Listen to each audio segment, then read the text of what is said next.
આજના ડિજિટલ યુગમાં ઇન્ટરનેટ હરેક વ્યક્તિની એક જરૂરિયાત બની ચૂક્યું છે. તે શિક્ષણ, વ્યવસાય અને મનોરંજનનું મુખ્ય સાધન છે. ઓનલાઈન શિક્ષણ, ઘરેથી કામ, વિડીયો કોન્ફરન્સિંગ અને ડિજિટલ બેન્કિંગ જેવી સુવિધાઓ ઇન્ટરનેટ વિના અસંભવ છે. તે માહિતીને ત્વરિત એક્સેસ કરે છે, વૈશ્વિક જોડાણ અને નવીનતાને પ્રોત્સાહન આપે છે. સોશિયલ મીડિયા દ્વારા લોકો વિચારો અને અનુભવો શેર કરે છે. ખેતી, આરોગ્ય અને વેપારમાં પણ ઇન્ટરનેટ ઉત્પાદકતા વધારે છે. જો કે તેનો સમજદારીપૂર્વક ઉપયોગ જરૂરી છે, કારણ કે સાયબર સુરક્ષા અને ગોપનીયતા મહત્વના મુદ્દાઓ છે. ઇન્ટરનેટ આધુનિક જીવનનો આધારસ્તંભ બની ચૂક્યું છે. જ્યારે એડવાન્સ રૂપિયા ચૂકવ્યા પછી પણ સર્વિસ ન મળતા ગ્રાહકે શું જણાવે છે તે સાંભળો. જીઓ ફાઇબરનું કનેક્શન લેવાનું જો આપ વિચારી રહ્યા હોય, પહેલા આ વિડીયો જોઈ લો, પછી વિચાર કરજો. નમસ્કાર મિત્રો, હું ગૌતમ મિસ્ત્રી, સાબરકાંઠા જિલ્લાના પ્રાંતિજ મુકામેથી. જીઓ એર ફાઇબરની સેવા પહેલા ખૂબ સારી હતી. હવે દિવસે દિવસે તેની સર્વિસ એકદમ બેકાર થતી જાય છે. જીઓ ફાઇબરનો ગ્રાહક, મારો આઈડી નંબર. મારા ઘરે ઇન્ટરનેટનો ખૂબ ઉપયોગ થતો હોવાથી મેં જીઓ ફાઇબર 18 નવેમ્બર 2024ના રોજ નંખાવ્યું હતું અને કંપની પોલિસી પ્રમાણે સમયસર એડવાન્સ પેમેન્ટ પણ આપતો રહ્યો છું. ગત તારીખ 5/7/2025ના રોજ રાત્રે એકાએક જીઓ ફાઇબરનું કનેક્શન બંધ થઈ ગયું.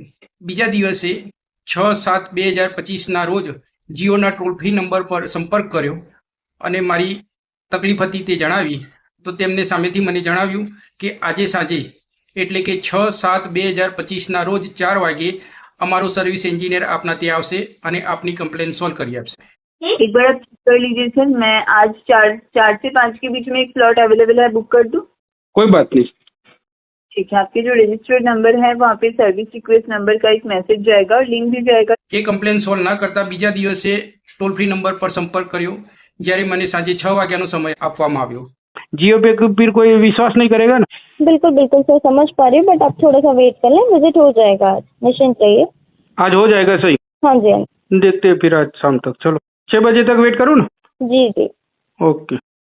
ત્રીજા દિવસે સંપર્ક કર્યો, છતાં પણ સર્વિસ એન્જિનિયર આવતા નથી. सर मैं पे चेक कर सकती हूँ कि आपका ऑलरेडी सर्विस रिक्वेस्ट रेज है, तो इंजीनियर आके हम पे विजिट करेंगे सर. मैडम जी, आज तीसरा दिन हो गया. 3 दिन से रिक्वेस्ट डाल रहे हो. फिर परसों बोला था कि भाई 4 बजे आ जाएगा, कल बोला था 6 बजे आएगा. कंप्लेन सॉल्व नहीं है क्या? यही दिन के देखने के लिए मैंने जियो का कनेक्शन लिया था. અહીંયાના જે જીઓ કેર છે એ ઓફિસ ખુલ્લી જોવા મળતી નથી કે જેથી આપણે ત્યાં જઈને તેમનો સંપર્ક કરી કમ્પ્લેન કરી શકીએ કે એમને રૂબરૂ આપણી તકલીફ જણાવી શકીએ.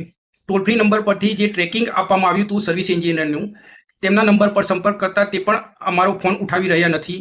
વારંવાર જીઓના ટોલ ફ્રી નંબર પરથી માત્ર ને માત્ર વાયદા જ કરવામાં આવે છે અને સર્વિસ આપવામાં આવતી નથી.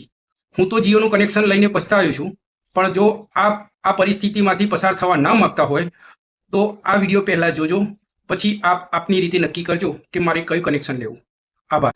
કંપનીમાં વારંવાર કમ્પ્લેન કરવા છતાં સમસ્યાનું સમાધાન ન થતાં આખરે ગ્રાહકે સોશિયલ મીડિયાનો સહારો લેવો પડ્યો. હવે જોઈએ ગ્રાહકની સમસ્યાનું સમાધાન થાય છે કે હજુ વધુ વિલંબ કરવો પડશે.